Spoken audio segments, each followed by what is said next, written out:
Welcome to my channel Deep Sleep Mission-DSM. As we begin, I would be delighted if you could share your location in the comments below. It's truly inspiring to witness how far this content travels and to connect with viewers from across the world. The GPS said I was at 8,034.7 feet above sea level. The weathered sign by the road said 7,892 feet. My altimeter watch showed 910 feet, and according to every single map I'd checked before leaving Denver that morning, this stretch of Highway 285 shouldn't exist at all. I'm telling you this because I need someone else to know.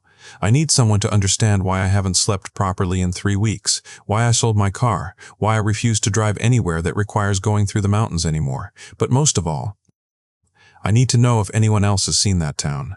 The one that appears exactly 13.7 miles from Denver. The one where the elevation changes depending on who's measuring it.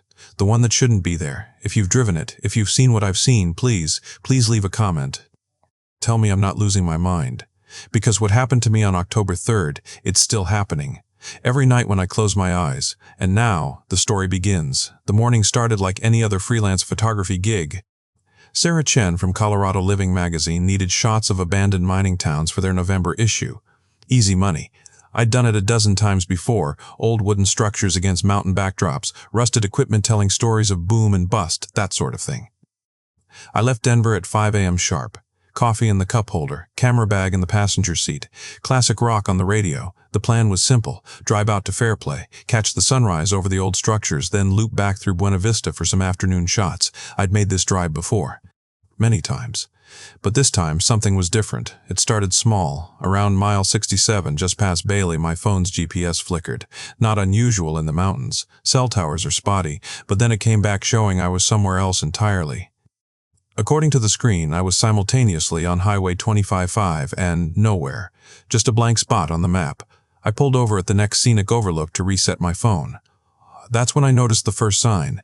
Elevation, 834.47 feet. I remember thinking that seemed high for this stretch of road. I'd driven it enough to know the elevations by heart. Photographers need to know these things for calculating sunrise times and weather patterns. This area should have been around 700-800 feet, but signs can be wrong. Old, damaged, whatever. I kept driving. Mile 73, another elevation sign. 740.45 feet. That made no sense. I'd been climbing steadily. The engine was working harder. My ears had popped twice. How could I have lost 900 feet while going uphill? I checked my altimeter watch, the expensive one I'd bought for hiking 14ers. It read 885.1 feet. 3 different numbers, none of them matching. The road curved ahead, disappearing into morning shadows between the pines. I slowed down. Something felt wrong. Not dangerous exactly, just off. Like when you're walking upstairs in the dark and you think there's one more step than there actually is. Mile 89. The radio started picking up a station I'd never heard before, KGHT 99219. The DJ's voice was strange, not accented exactly, but the cadence was wrong, the pauses in weird places. Good morning, travelers. Temperature today reaching a pleasant 72 degrees at our current elevation of, well now, that depends on who's asking, doesn't it? Static consumed the rest. I tried to find the station again, but the dial just gave me dead air. Mile 123. The trees were wrong. I know that sounds crazy, but I know Colorado pines. I've photographed them in every season, every light. These were similar, but not quite right, like someone had described a pine tree to someone who'd never seen one and they'd done their best to recreate it. The needles were a little too long. The bark patterns spiraled the wrong direction. Small things you'd only notice if you really looked. I was looking hard, because by mile 117 I realized I didn't recognize anything anymore. The road was still Highway 285. The signs confirmed it. But the landscape, where were the familiar peaks? Where was Mount Sherman, Mount Lincoln? They should have been visible by now. Instead, there were mountains I'd never seen before, jagged things that hurt to look at directly. Peaks that seemed to shift position when I wasn't watching them. Mile 25. My phone completely died. Not low battery, dead, like it had never been charged. The clock on my dashboard started running backward for 30 seconds, then stopped entirely at 7:43 a.m. It had been 7:43 a.m. for the last 20 minutes of driving. Mile 31. I saw the first car I'd encountered in an hour. A blue sedan, looked like a Toyota Camry, normal, comforting even, until it passed me. The driver's seat was empty. The car was driving itself, maintaining perfect speed, turn signal blinking as it changed lanes, no one inside. I almost drove off the road. Mile 13.5. The temperature dropped 20 degrees in the span of seconds. Frost spread across my windshield even though the heater was blasting. I had to pull over to scrape it off. That's when I saw the town in the valley below. It wasn't on any map. I knew this stretch of Highway 25 like the back of my hand. There was no town here, no valley, no anything. But there it was. Rooftops and streets laid out in a perfect grid. Smoke rising from chimneys. Cars moving along the roads. Normal. Peaceful. Completely impossible. Mile 13.6. The sign appeared. Welcome to elevation population. Varies altitude. Yes. My hands were shaking as I took the exit. The road down into elevation was impossibly steep. My ears popped constantly, up and down, like the pressure couldn't decide what it wanted to do. The thermometer on my dashboard kept fluctuating between 14 degrees and 97 degrees. The frost on my windshield would melt, then instantly refreeze, then melt again.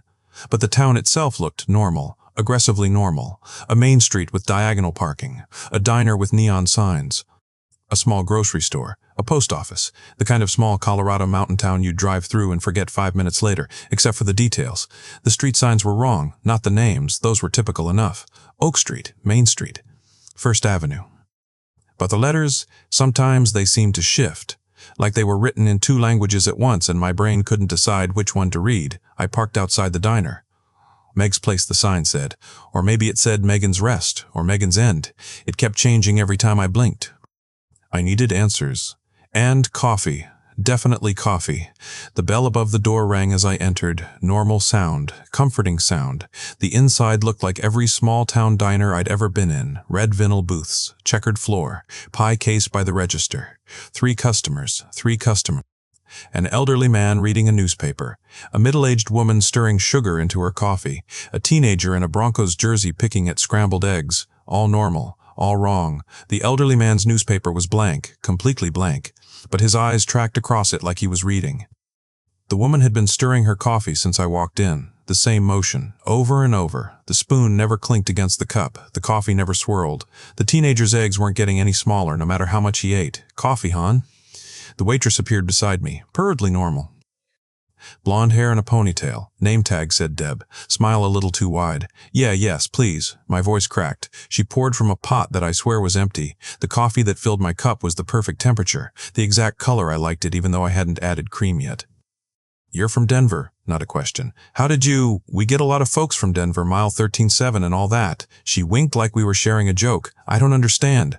Sure you do, hon. You counted the miles. You checked the elevation. You found us. She refilled my already full cup. The question is, what are you looking for? I was driving to Fairplay, for work, photography. Oh, a photographer. Her smile got wider, impossibly wider. You should take some pictures here. We're very photogenic, very memorable. She walked away before I could respond. The teenager with the Broncos jersey looked up at me. His eyes were completely white. No pupils, no iris, just white. She's right, you know. Very memorable. You'll remember us forever. Then he went back to his eggs like nothing happened. I left $5 on the counter and ran. Outside, the town had changed. Not dramatically, subtly. The grocery store was on the wrong corner. The post office had moved 3 buildings down. Or maybe I was misremembering. Maybe the terror was making me confused. I decided to leave, immediately, but my car wouldn't start. The engine turned over fine. All the electronics worked. But when I put it in drive and pressed the gas, nothing. Like the town itself was holding me in place. Car trouble. A man in coveralls appeared at my window. Jim, according to his embroidered name. I run the garage just up the street. Happy to take a look. I had no choice.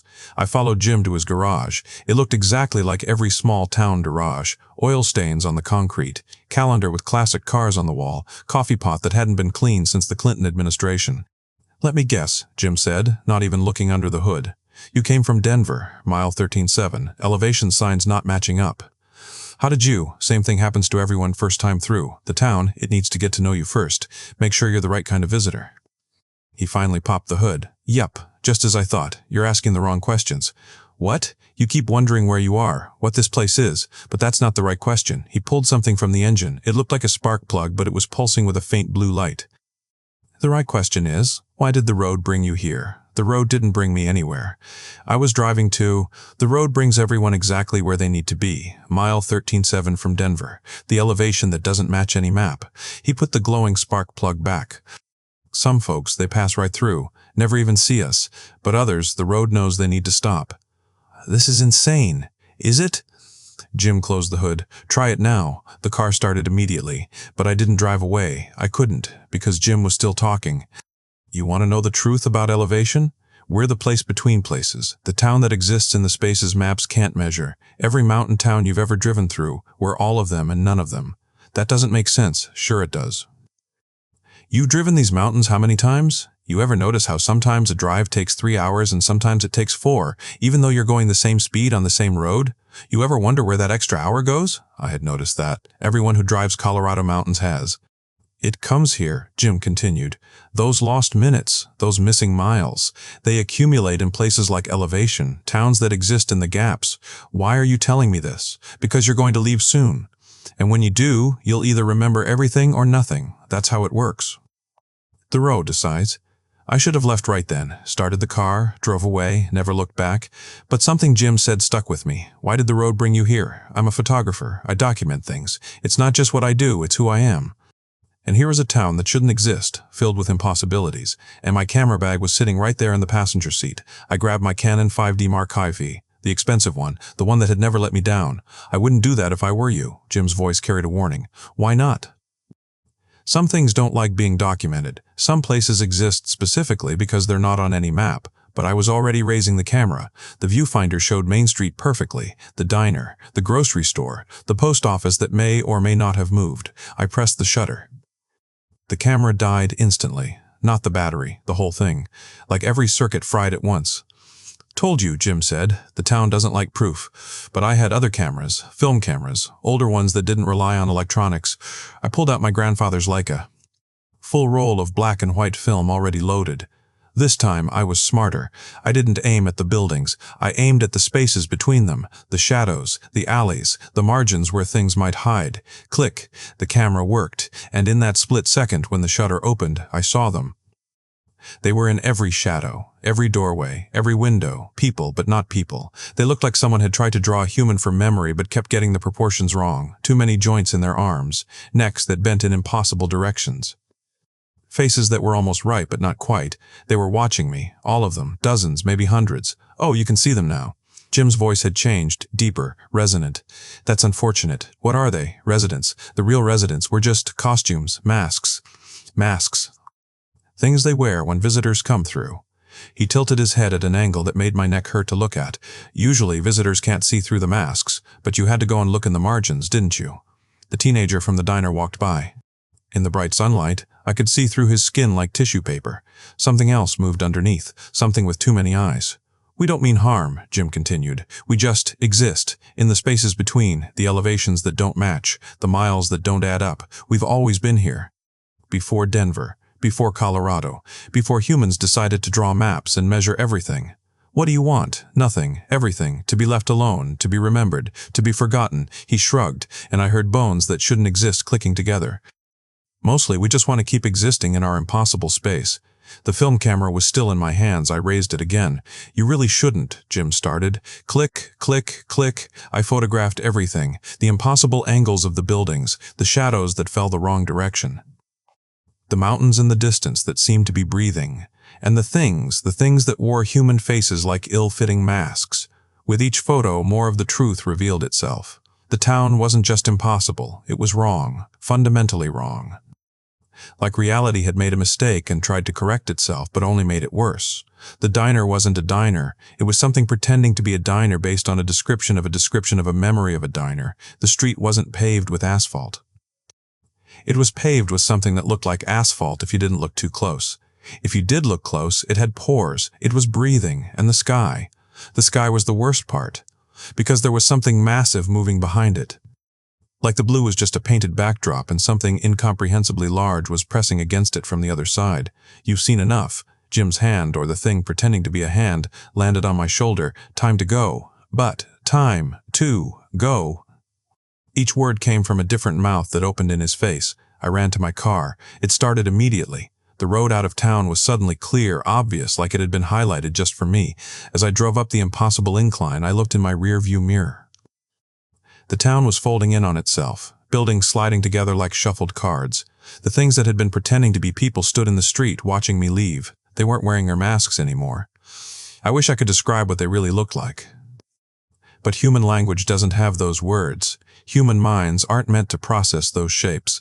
The last thing I saw before elevation disappeared entirely was Jim. He gave me a wave with an arm that had become something between a tentacle and a geometric equation. Then, nothing. Just empty valley where a town had been. I made it back to Highway 25, the real Highway 25, the one on maps. Mount Sherman was right where it should be. The elevation signs made sense. My phone came back to life, showing 37 missed calls from Sarah at the magazine. It was 2 p.m. It was 2 p.m. I'd lost 6 hours. The 30-minute drive back to Denver took 30 minutes. Every landmark was where it should be. Every mile marker exactly 1 mile from the last. Normal, safe, real. But I had the photos. 24 pictures on a roll of 36 exposure film. I drove straight to my darkroom. I needed to develop them immediately. I needed proof that I hadn't lost my mind. The first photo, Main Street. But not the Main Street I remembered. This one was clearer. I could see through the pretense. The buildings were hollow, like stage props. Behind them was nothing but swirling darkness. The second photo, the diner. The customers were there but wrong. The elderly man reading the blank newspaper had too many fingers. They split and reformed as he turned the page. The third photo, the mountains. They had faces. Massive ancient faces carved not by wind and water but by something that predated geology itself. The fourth photo was black, completely black, but not empty. There was something in the darkness, a shape that hurt to perceive even in a still photograph. The fifth photo. I can't talk about the fifth photo. I burned it. Had to. It was looking back. Photos 6 through 20 showed the truth of elevation. A town that existed in the spaces between reality. A place where things that shouldn't be real congregated, pretending to be normal, feeding on something. I never figured out what, but the last 4 photos, those were the worst. Because they weren't of elevation, they were of Denver, my Denver, the real Denver, but in the margins, in the shadows between buildings, in the spaces people don't look, the things from elevation were there. They'd always been there. We just don't see them because we're not looking in the right spaces. That thing in your peripheral vision that disappears when you turn to look? That shadow that seems too dark for the amount of light in the room? That person you pass on the street who seems off but you can't explain why. They're from elevation, or places like it, the spaces between, the measurements that don't add up. I sold my car the next week, told everyone I was becoming environmentally conscious. The truth? I couldn't drive anymore.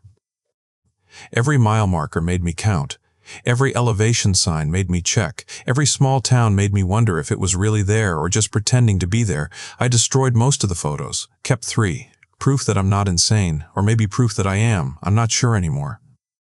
But here's the thing that keeps me awake at night. Remember I said it was a roll of 36 exposure film? And I took 24 photos?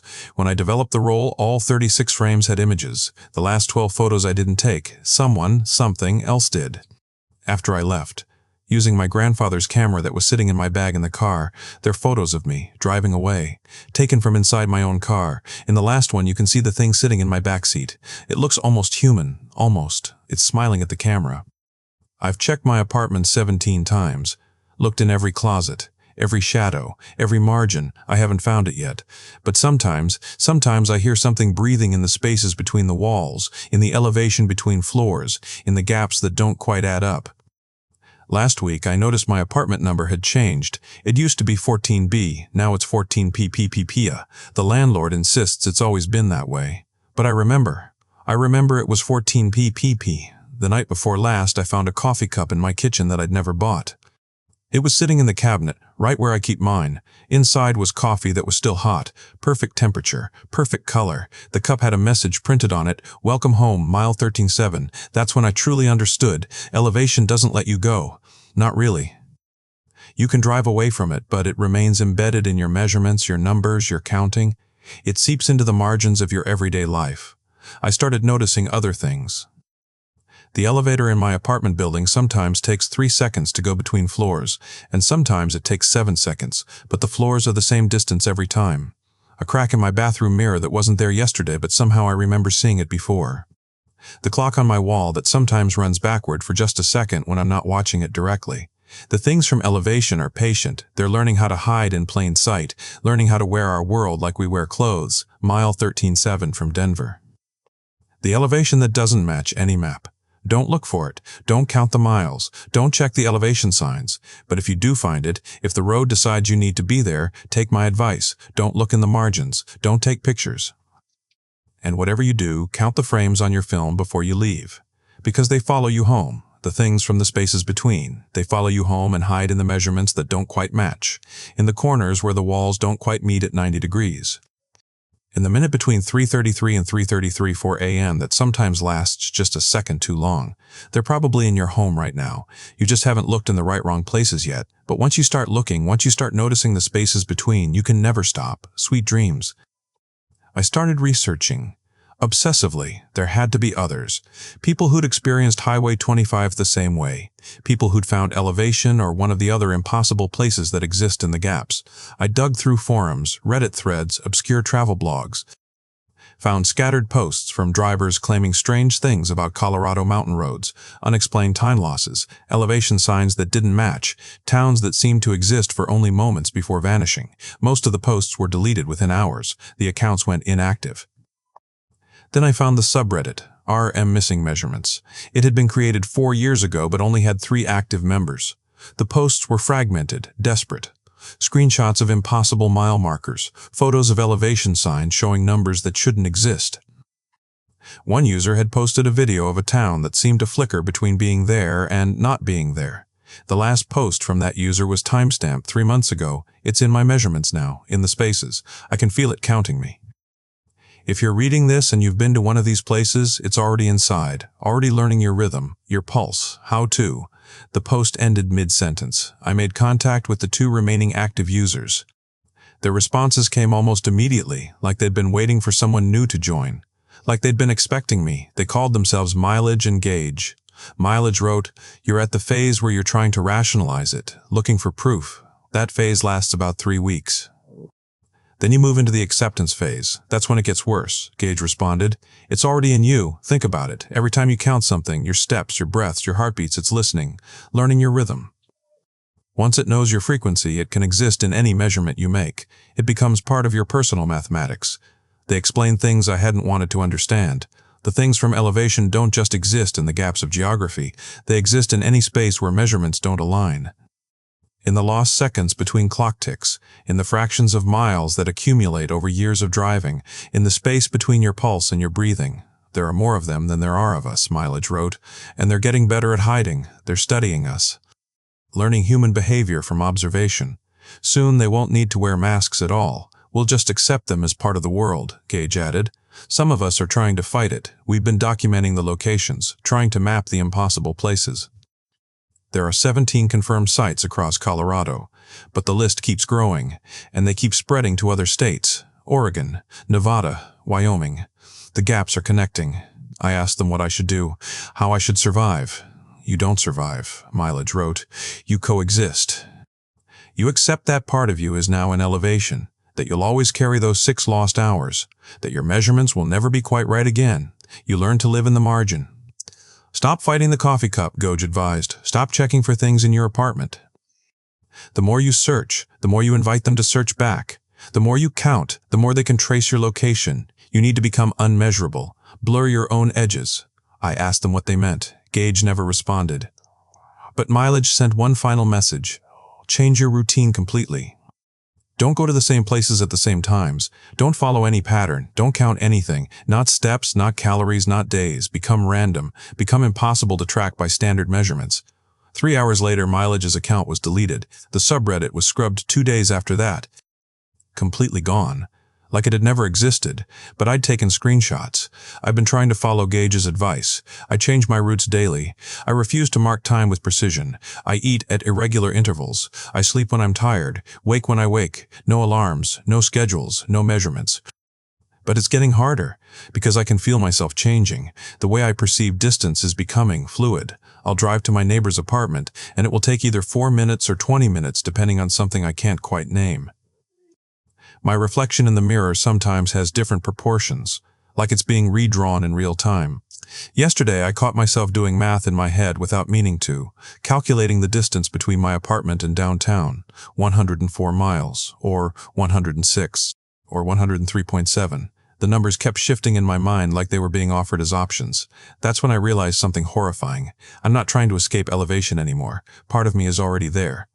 Part of me is still in that town, still asking questions in that diner, still taking those impossible photographs, and that part is slowly pulling the rest of me back. I could feel it in the gaps, in the margins of my consciousness. A pull, a frequency. The thing from my backseat is gone now. I stopped seeing it weeks ago. But I don't think it left. I think it merged. If you've experienced something similar, if you found a place that shouldn't exist, please leave a comment below. Share this story. Subscribe for more investigations into the impossible places. Because I'm still looking for answers, still trying to understand why the road chose me, why it showed me elevation. And most importantly, I need to tell someone what's happening to me before I forget how to use human language. Because last night, I woke up in the middle of the night. And I realized I'd been counting my heartbeats in a rhythm that didn't match my pulse. It was a different rhythm, something else's rhythm. And when I listened carefully, I could hear it too, beating inside my chest, not replacing my heart, existing alongside it. In the measurement space between one beat and the next. I'm not going back to elevation. I'm never going back. But I'm not sure I ever actually left. The road has been inside me the whole time. Mile 13.7 isn't a place on a map. It's me now. And it's learning to count in my frequency. Story number 2. The thermometer outside read 114 degrees. Phoenix in July. It's like standing inside an oven with a hairdryer pointed at your face. But when I opened Unit 66 at the public storage on East McDowell Road, my breath came out in a cloud of frost. I'm telling you this because I need someone to believe me, because what I found in that storage unit, what's still happening there, someone needs to know before more people disappear. If you're listening to this late at night, maybe alone in your bed, I want you to pay attention to every detail. Because by the end of this story, you're going to have questions that might save someone's life, maybe even yours.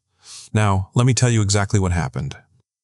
My name is Marcus Chen, and 3 weeks ago, my Uncle Jerry died. We weren't close, hadn't spoken in maybe 5 years, so when the lawyer called saying Uncle Jerry left me something in his will, I figured it was probably his beat-up Ford Ranger or maybe that signed baseball from the 2001 World Series he always talked about. Instead, I got a key and a storage unit, Unit 66 at the public storage on East McDowell, the lawyer had said, handing me a small brass key that felt oddly heavy in my palm. Your uncle paid for 10 years in advance, still got 7 years left on the contract. What's in it? I asked. The lawyer shrugged. That's between you and whatever your uncle stored there. He just said, and I quote, Marcus will know what to do with it. I almost threw the key away. I mean, who needs someone else's junk? But curiosity got the better of me. That Saturday morning, I drove my Honda Civic through the blazing Phoenix heat to the storage facility. The place looked like every other public storage in America. Orange doors, white buildings, security cameras on every corner. The manager, a woman named Dolores with hair dyed the color of a penny, barely looked up from her phone when I showed her the paperwork. Unit 66? She frowned. That's in Building C back corner. You related to Jerry? He was my uncle. She gave me this look, I can't quite describe it, like she wanted to say something but thought better of it. Well, good luck with that one. Jerry was particular about that unit, very particular. What do you mean? Just be careful in there, okay? Some of these old units, they got problems. Mold, rats, you know. She went back to scrolling on her phone, but I caught her watching me in the reflection of the window as I left the office. Building C sat at the back of the property, tucked behind 2 larger buildings like it was trying to hide. The asphalt shimmered with heat waves, and I was already sweating through my t-shirt by the time I reached the orange roll-up door marked 66. The moment I put the key in the lock, I felt it, a rush of cold air seeping out from under the door. Not cool, cold, like opening a freezer. I pulled up the door, and the temperature dropped 40 degrees instantly. My sweaty t-shirt suddenly felt like ice against my skin. The unit was maybe 10 by 20 feet. And completely empty except for 3 things: a wooden chair in the center, a cardboard box on the chair, and frost, actual frost covering the walls, in Phoenix, in July, where it hadn't been below 70 degrees in 3 months. I stepped inside, and my shoes crunched on the frozen condensation coating the concrete floor. My breath came out in white puffs. The walls weren't just cold, they were covered in a thin layer of ice, like the inside of a freezer that needs defrosting. The cardboard box on the chair had my name written on it in Uncle Jerry's shaky handwriting. Inside, I found a leather journal, a flashlight, and an old Polaroid camera, the kind that spits out instant pictures. There was also a note: Marcus, if you're reading this, I'm dead. And you got the unit. I'm sorry to put this on you, but there wasn't anyone else I could trust. The journal explains everything. Whatever you do, don't close the door while you're inside. And never, never come here after midnight, Jerry. I picked up the journal. The leather felt ancient, brittle. The first entry was dated 3 years ago. Bought Unit 66 at an estate auction. Previous owner died, no next of kin. Got it for $50. Thought I'd scored big. Found out why it was so cheap. The cold isn't natural. Something lives here. Something that feeds on warmth, on life. I've been feeding it, keeping it contained. If I stop, it gets hungry. When it gets hungry, people disappear. I almost laughed. Uncle Jerry always was a bit eccentric. Loved his conspiracy theories and ghost stories. But the frost on the walls was real. The cold was real. I could feel it seeping into my bones, making my joints ache. I flipped through more pages. Each entry got progressively more frantic. It spoke to me today, not with words, but I understood. It's old. Older than Phoenix, older than the desert. It was here first. Fed it another cat today. Found it behind the dumpster at Safeway. I hate this, but it's better than the alternative. Mrs. Morrison from Unit 31 got too close last month. They found her car but never found her. It's getting stronger. The cold is spreading. Dolores noticed. I told her it was a broken AC unit. She didn't believe me. The last entry was dated a week before Jerry died. I'm sick. Cancer. Docs say 3 months if I'm lucky. Can't keep this up. Going to pass it to Marcus. He's smart. Stronger than me. Maybe he can find a way to end this, or at least keep it contained. I'm sorry, kid. I'm so sorry. I stood there, shivering in that impossible cold, trying to process what I was reading. That's when I heard it, a sound like wind through dry leaves. But there was no wind in the sealed storage unit. The sound came from the walls themselves, from behind the frost. I grabbed the flashlight and clicked it on. The beam cut through the dim light filtering in from outside, illuminating the back wall. The frost there was thicker, and as I looked closer, I could see patterns in the ice, shapes that almost looked like faces, dozens of them. Pressing against the ice from the other side. Mouths open in silent screams. I slammed the journal shut and backed out of the unit so fast I nearly tripped. The Arizona heat hit me like a physical force, but I'd never been so grateful for it. I rolled the door down, locked it, and sat in my car for 20 minutes with the AC off, letting the heat soak into my frozen bones. But I couldn't leave it alone. That night, I did what any millennial would do. I Googled the hell out of it. Public Storage East McDowell Phoenix disappearances. Storage Unit 66 Phoenix. Unexplained cold storage unit Arizona. Nothing. Then I tried searching for the previous owner. Found an obituary for a man named Theodore Krasinski. Died 3 years ago. No family, no friends mentioned. Just a small notice in the Arizona Republic. But there was a link to another article from a year before he died. Local man claims storage unit is haunted. Demands refund. The article was mostly making fun of him, but it mentioned that Theodore claimed something was living in the walls of his storage unit, that it whispered to him. Promised him things if he would just feed it. The reporter treated it like a joke. The comments section was full of people calling him crazy. I found Theodore's old MySpace page. Yeah, MySpace. Still up after all these years. His last post was a video, filmed on what looked like an old flip phone. The quality was garbage, but I could make out the inside of a storage unit, the same unit, Unit 66. In the grainy footage, Theodore was breathing hard, the camera shaking. It's real. He kept saying, it's real, and it's hungry, and I can't do this anymore. I'm going to seal it. Brick up the walls. Maybe that will hold it. The video cut to black, but there was audio for another 30 seconds. A sound like singing, but not quite, like someone trying to harmonize with themselves, overlapping voices that didn't quite match. Creating this unsettling discord that made my teeth hurt. The next day, I went back. I had to, in broad daylight, with the sun beating down. I figured I'd be safe. The parking lot was busier this time, families loading furniture, college kids moving boxes, normal Saturday afternoon stuff. Dolores was at the front desk again. She watched me walk past without saying anything, but I felt her eyes following me all the way to Building C. I opened Unit 66. The cold hit me again, but this time I was ready for it. I'd worn my winter jacket. The one I hadn't touched since moving to Phoenix from Milwaukee 5 years ago. The frost on the walls had spread, creating these intricate patterns like a giant spiderweb of ice. I started taking pictures with the Polaroid camera Jerry left me. I don't know why, my phone would have been easier. But something told me the old camera would work better. As each photo slid out and slowly developed, I noticed something my eyes hadn't caught, shadows in the ice, moving shadows, even though nothing in the unit was moving. You're Jerry's nephew. I spun around. A man stood in the doorway. Elderly, wearing a Vietnam vet cap and a flannel shirt despite the heat. His skin looked like leather left in the sun too long. I'm Tom, he said. Got Unit 68, next door. Knew your uncle pretty well. He told me someone might come for his unit after he passed. Did he tell you about? I gestured at the frozen walls. Tom's face went tight. Jerry was a good man, did what needed doing. You planning to keep up his work? What work? What is this thing? Tom looked around, making sure no one was nearby, then stepped closer, dropping his voice.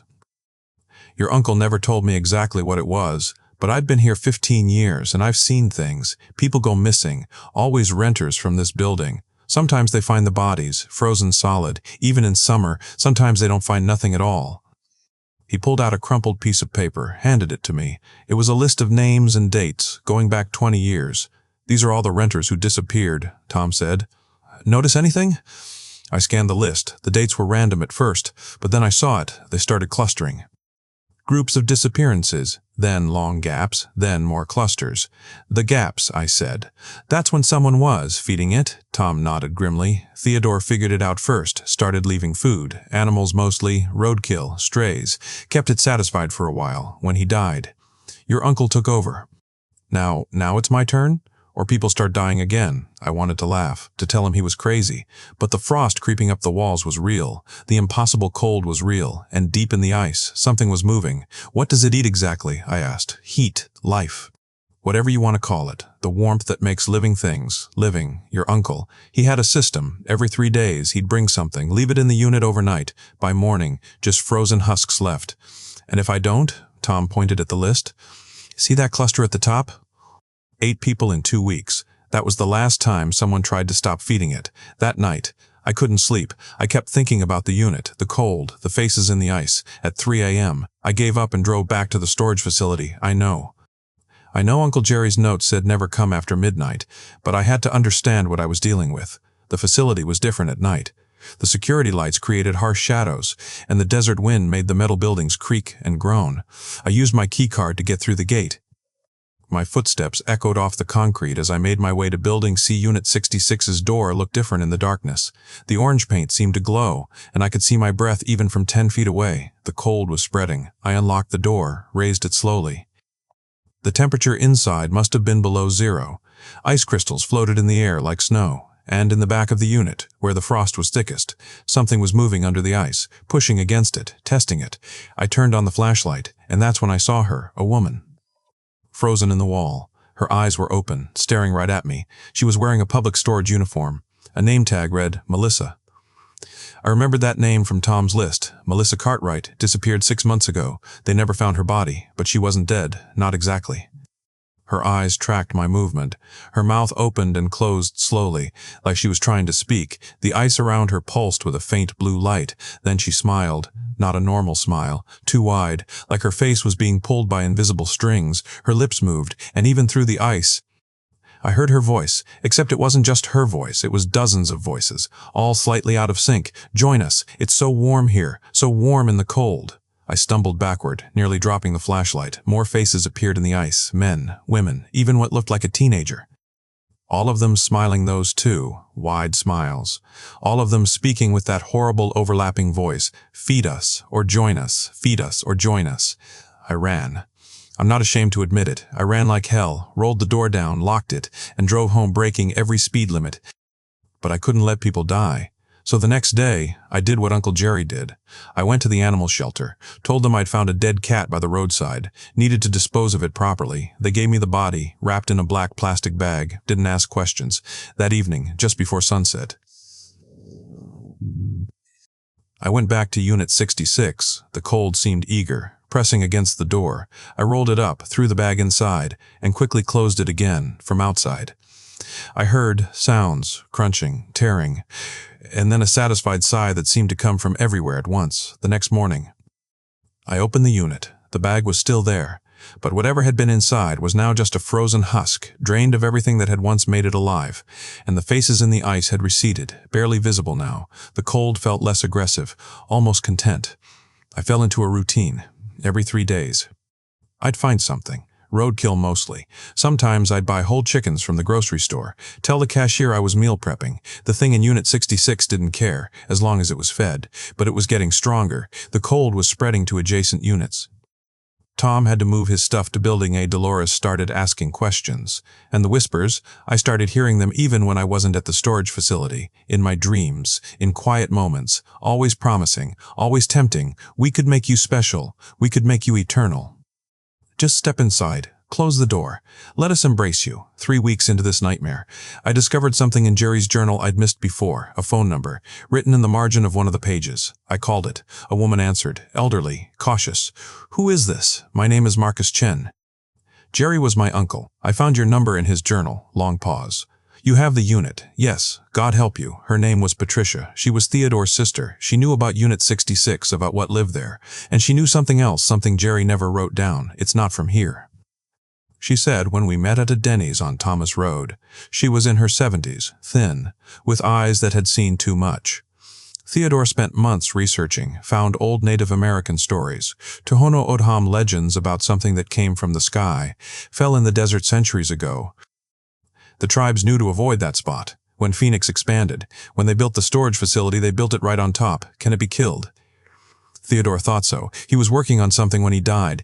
Said heat wouldn't work. It feeds on heat. It feeds on heat. But there was something about absolute zero, about turning its own cold against it. She pulled out a folder, pages of Theodore's notes, calculations, theories, plans for some kind of device using liquid nitrogen and industrial freezing equipment. He never got to try it, Patricia said. Heart attack. But maybe you could finish what he started.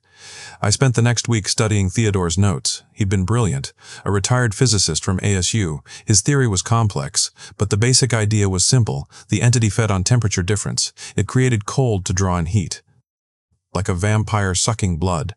But if you could eliminate the temperature difference, make everything the same absolute cold, it would starve. The problem was, you'd have to be inside the unit to do it, and whoever was inside would freeze along with the entity. I kept feeding it, kept the routine. But I was building the device Theodore designed, ordering parts online, liquid nitrogen tanks, industrial sprayers, insulation gear. My credit cards were maxed, but what did that matter if this thing got loose? 2 nights ago, everything changed. I arrived at the unit for a regular feeding and found the door open. Not broken, just open, like someone had unlocked it from the inside. Dolores was standing in the unit, her back to me. Frost covered her hair and clothes, but she wasn't shivering. Dolores, she turned. Her eyes were frosted over. White as snow. But she was smiling. It's been calling me, she said, her voice layered with those otherworldly harmonics. For years, it's been calling. Jerry kept me away, but Jerry's gone. And you're not as strong as Jerry. She stepped aside, and I saw what was behind her. The ice on the back wall had melted away in a perfect circle, revealing a hole, a tunnel, leading into darkness. The cold pouring out of it was beyond anything I'd felt before. It burned. It wants to meet you, Dolores said. It's been so patient, so hungry. Feeding on scraps when there's a whole warm world out there. More people emerged from the shadows of the tunnel. Melissa, the missing security guard. An elderly man I recognized from the missing persons list. A teenager who disappeared last year. All of them covered in frost. All of them smiling. Join us, Marcus, they said in unison. It's so warm in the cold. No more pain, no more fear. Just the eternal embrace of the void. I backed away, but they followed. Slow, patient, like they had all the time in the world. Because they did. Whatever they were now, they weren't aging, weren't dying. They were preserved, eternal, frozen in a moment of perfect, terrible transformation. I ran to my car, grabbed the device I'd been building. It wasn't complete, but it would have to do. 2 tanks of liquid nitrogen, a spray rig, and a timer, because I knew now what Theodore had really planned. Not to go in and freeze with the entity, but to seal it in absolute cold and hope the building contained the blast. You can't stop it, Dolores called out, still following with that unhurried pace. It's older than this world. It's seen stars born and die. You're just another warm thing. Thinking you matter. I dragged the equipment to Unit 66. The frozen people stood at the entrance, watching, waiting. The tunnel behind them pulsed with that blue light, and from deep within, I heard it, the true voice of the thing that lived in the cold. Not human, not even close. A sound like glaciers grinding together, like the death of suns. Choose! The voice said, drilling straight into my mind. Feed me the warm world or feed me yourself, but choose now. I'm done waiting. I looked at the device, looked at the tunnel, looked at the frozen people with their empty eyes and eternal smiles, and I made my choice. I activated the device and threw it into the tunnel. Then I grabbed the door and pulled it down. The frozen people didn't try to stop me. They just stood there, smiling. As I locked them inside with whatever was about to happen, The explosion came 30 seconds later, not of heat, but of cold. The entire building shook. Ice exploded from the ventilation gaps in Unit 66's door. The temperature dropped 50 degrees in seconds. Car alarms went off. Windows shattered. The lights in the facility went out. When it was over, Unit 66 was silent. The door was covered in ice 3 inches thick. Whatever was inside, whether the entity, Dolores, the others, they weren't making any sound. That was 2 days ago. The ice hasn't melted. The door hasn't opened. The facility is closed for maintenance, but I know they're trying to figure out what happened. The news is calling it a freak weather event, a microclimate anomaly, but I know the truth, and worse, I know it's not over, because last night I heard whispers in my apartment, felt cold spots that shouldn't exist, and this morning I found frost on my bathroom mirror, in the shape of words, "You can't freeze the void. Marcus, we are patient, we are eternal, and we are very, very hungry, so I'm posting this story, sharing it with whoever will listen." Because someone needs to know, someone needs to watch Unit 66, make sure that door stays locked, make sure the ice doesn't melt, and if you're ever in Phoenix, if you ever pass by the public storage on East McDowell Road, stay away from Building C, stay away from Unit 66, no matter how hot it gets, no matter how inviting that cold might seem, because some things are meant to stay frozen, some doors are meant to stay locked, and some hunger should never ever be fed. But here's what terrifies me most, what keeps me awake at night. Other storage facilities, other units that are always cold, even in the desert. Unit 66 might not be the only one. And if that's true, if there are more of these things out there, more people feeding them, containing them, barely holding them back, then maybe the real question isn't whether you believe this story. The real question is, what's in your local storage unit? What's behind those orange doors that never seem to open? What are your neighbors hiding in their garages, their basements, their sheds? Because I learned something from Unit 66. Something Uncle Jerry knew. Something Theodore died trying to prevent. The cold is patient, the cold is hungry, and the cold is spreading. One last thing, if you're listening to this late at night, and you suddenly feel a chill that wasn't there before, if your breath starts coming out in little white puffs, if you hear whispers that sound like multiple voices slightly out of sync, don't investigate, don't be curious, just run, and keep running, because once the cold notices you, it never, ever lets go. Sweet dreams.